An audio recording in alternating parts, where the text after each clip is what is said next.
Guys, what are you looking at on the table in front of you? Well, you're looking at Captain Jack Sparrow's pocket knife. Now, this is the CRKT Ritual. This has been here for a while. I even got dressed up for this. Ish.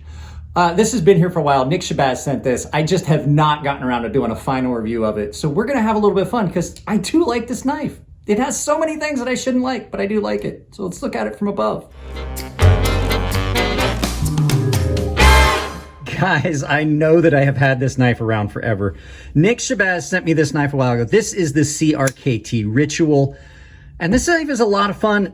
I've got to do the final review on this because, well, I've got to get this back to Nick. I've had it for almost a year. It wound up on a shelf and it got pushed back to the back and I forgot it was here. But we're going to look at this. I do like this knife. Oddly enough, this knife is a lot of fun. So let's first of all bring up a spec sheet. Put the spec sheet right here. This thing is pretty cool, actually. I'm typically not a fan of assisted opening knives, but on this it works.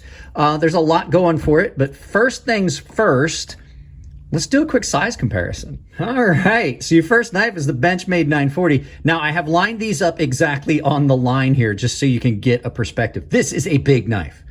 This is a big knife. So your next knife is gonna be the Begleiter XL, which is a large knife. It's 9 inches overall, and you can see it just is dwarfed by this knife. And the fact is, like, this has got the curvature to it that gives you a longer cutting edge. So it's significantly larger than this Begleiter. So your final knife, as always, is going to be Chris Reese Sebenza Large 21, and you can see it just literally dwarfs it. So use this knife a lot. I use this knife in every video because a lot of people are going to know this is one of the most popular knives in the knife industry. A lot of people are going to have a size reference to the Large 21 Sebenza. So let's get this out of the way and talk about the good things and the bad things and one ugly thing about this knife.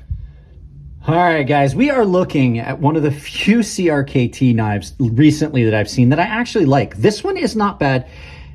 And the thing about it is because it's so over the top. So what are we looking at here? We're looking at this huge scimitar-style blade, this Persian-style blade, also called a trailing point, that is done in 12C, which is one of the Sandvik steels that I really like. It's ground really well. It's got this beautiful, attractive swedge. Huge, nothing but belly blade on this, which is not something I typically like. But in the looks on this one, I do. Steel bolsters, steel liner, ivory micarta scales on this with a steel backspacer. Now, these probably have that titanium nitride coating on them that they can act like a titanium coating that they can anodize. That's how they get that blue. But it is a steel liner. It could have been heat colored as well. But these are steel bolsters and backspacer. Liner lock access on this is really good. This is a assisted opening, which I'm typically not a fan of, but on this one, it works. The only issue I have with it is I don't like closing them because you have to fight against it. It's just like closing an out the side auto, but I'm typically not a fan of that. On this, it's not a big deal. Comfort in hand, I have to say, is insanely good on this. It's really rounded. It's really comfortable in hand. There are no hot spots to speak of. There is a little bit of some weirdness right here where you kind of feel out of sorts, but when I get up on it, it's not bad. Jimping on this is great. Now, this is an Alan Foltz design. So Alan kind of was like, what would a Persian blade look like revisited in modern day as a tactical knife? I don't agree. I don't think this is a tactical knife, but I will say it is a very unique carry. Deep carry pocket clip on this, not a hot spot at all because it's far enough back. It's not at all an issue. And surprisingly, this thing carries very, very well. I have carried this since I found it on the shelf. I've been carrying it for on and off for about 4 or 5 days now. And I will say it carries very comfortably. Deployment on it is great with that assisted opening. It is a very large blade. I could see why you would want to go with an assisted opening. Like, a lot of us can flip something like that, but I do have to say that's very easy. There is some jimping on a lock bar, but it's not overly sharp. Your access to it is really good, like I said. I'm going to say overall, this is a pretty decent knife if this is something that's up your alley just for fun. I did do a little bit of cutting with this. It is sharp and it cuts really well, but it just does not have the blade shape that typically is what I carry. So it was a lot of fun, but there are a lot of bad things about this, and there's one glaringly obvious bad thing about this. So let's flip this around. We'll take a look at the stuff that I'm not so keen on. All right, first of all, the blade shape for me is not a blade shape I really like a lot. You guys heard me say it a lot. There's knives that I definitely gravitate to. I like knives that have a lot more flat and then a little bit of belly, not the really strong, aggressive belly. This knife is just all belly all the time. The whole thing is just nothing but belly. The other thing, it's just too big. This is too big of a knife for even for me with the novelty of it, it's still too big. I can look at it and say, that knife's just too big. I know a lot of people say, no, there's no such thing. No knife's too big. But it definitely is too big. Next thing, I typically don't complain too much about branding and billboarding, but on this one, I like the way this looks. And so I find that I don't like the markings on the blade on this one as much as others. Like this one does bother me. Now that would be pretty simple. That's not like etched in there real hard. I think that's probably just silk screened on there or rubber stamped on there with like the rubber stamp ball. But like I said, I still don't like it. And then there's just, like I said, blade shape and everything. And then there's this. I don't like assisted openers for this specific reason. There's a rattle in there, and what it is, it's the tension bar that gives it the snap to come out. It's the tension bar in there that does the assisted opening part. So that does irritate me. It does bother me. I'm not a fan of that. And then final thing, I think we can all look at this and know what part of a horse's anatomy that reminds us of. And it didn't hit me until I posted a picture about this up, and Jim Skelton posted a picture of a horse with then this in the area that we all know he was talking about.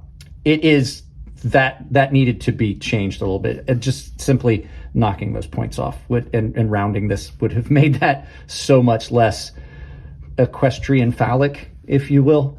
But overall, it's not a bad knife. It is a little heavy, but it's not, I mean, when you look at the size, there's a lot of stuff that it has going for it. And it just shows Crkt still can make a quality product.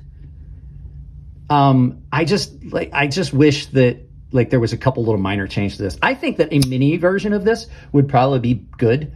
But the overall aesthetic on this is incredible. So that's really all I've got on it. Like I said, this isn't something like I can't carry this out in public. This is something that if you literally, this would be as uncomfortable in public for me as the Balisong was. And that means it's probably not a knife for me, but I can appreciate it. It's fun. I'm glad Nick sent it along. Nick, I apologize greatly. I'm sorry. It has sat on a shelf. It got pushed to the back and I completely forgot it was here until I moved some stuff around and I saw a box and I was like, what's that? And I pulled it out and I was like, oh crap, that's Nick's knife. So guys, that's it on this one. Let's turn this around and do some final thoughts. There you go, guys. The Crkt Ritual. Not a knife I would buy. There's too many things about it that are things that I don't like in any knife, but I can absolutely look at it and say, this is fun, this is cool. And if I was the kind of guy that just collected knives just to have something that was cool in my collection just to look at, I would probably purchase it. But for me, no, not something I could use, not something I would ever really carry. So it's just fun to have here. So big shout out to Nick Shabazz. He's doing less videos. Go follow the stuff he does do. Watch the stuff he does do. And a big thanks for letting me borrow this for as long as I have. Guys, that's pretty much it on this one. If you like the videos, give them a thumbs up. If you don't like them, give them a thumbs down, but tell me why. I can't change the content. If you don't, tell me what you don't like. If you want to support the channel, it's as simple as like, share, subscribe, drop a comment, hit the bell icon. If you do hit the bell icon, make sure you've got notifications turned on your device and make sure that you've got that bell set to all. And like I like to say, likes are the most important thing you can do for any channel. If you're watching people's videos, if you're watching other channels' videos, any videos, you're watching them for more than 30 seconds and you have not hit the like button, you're doing those channels a disservice because it absolutely is the most important thing you can do if you like videos. If you want to support the channel, there's a bunch of ways down below. I have a ton of affiliate links. Any of the Amazon ones, anything you purchase, does not matter what it is. It's not even limited to the item you clicked on. You can use it to do any shopping you're going to do. Please use those. I get credit for it. Doesn't cost you anything at checkout. Amazon just pays me. Coffee brand coffee has got a sale going on for the Valentine's Day, where you can get Valentine's Day boxes. If you use my coupon code CrazySharp, all caps, CrazySharp, all one word, you save 5%, or just use the affiliate link. It's got the discount built in. If you want to support the channel another way, I have a membership down below. It's all tier-based. All of the members have access to my Gilded server. Baseline and premium tier members are entered into giveaways I do on the Gilded server automatically. They don't have to do anything. And the premium tier guys have access to a sharpening tutorial series here on YouTube behind that paywall. So guys, that's it on this one. I love you all. Keep it clean in the comment section. It makes sure that your comments get seen, and it makes it easier for me to moderate the channel. If it's your birthday, happy birthday, and I will see you in the next video.